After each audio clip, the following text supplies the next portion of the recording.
Samantala, ipinaliwanag ni Senador Antonio Trillanes IV ang kanyang panig ukol sa hindi niya pagsang-ayon sa ulat ng Senado ukol sa Mamasapano encounter. Kaugnay nito, nais ng mambabatas na magpaliwanag sa isang executive session si dating PNP SAF Commander Getulio Napeñas at ilahad ang iba pang impormasyon sa naturang engkwentro.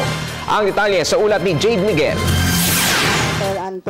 Ipinaliwanag ni Senador Sonny Trillanes IV kung bakit hindi siya umaayon sa Senate Committee Report ukol sa Mamasapano operation. Ayon sa Senador, naimpluwensyahan ng public opinion at media pressure ang naturang ulat. Ang sa akin kasi dito, this was the best opportunity for the Senate to steer this whole investigation into the right direction, the direction towards the truth. But we missed it. Rather, kung saan gusto natin, kung saan yung public opinion ngayon, doon natin kinonfirm yung committee report.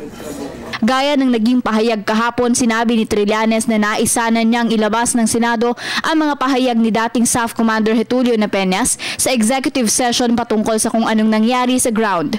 Maliwanag anya na isinubo ni Napeñas sa kamatayan ang tropa ng SAF dahil sa 1,000 puwersa ng mga rebeldeng grupo ay 36 lamang ang ipinadala ni Napeñas para humarang sa mga ito.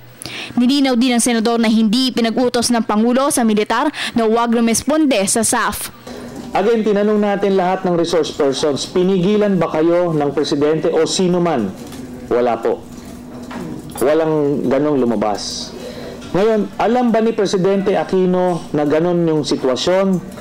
Sa lahat ng text, sa lahat ng statements po, wala. Ang impormasyon na ibinigay kay Presidente Aquino ay nakuha na si Marwan na engkwentro. Yun lang ang impormasyon na nakarating.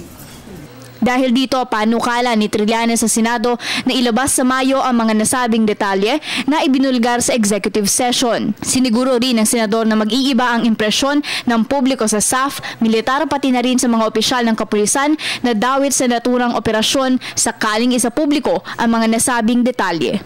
Para sa Telebisyon ng Bayan, Jade Miguel.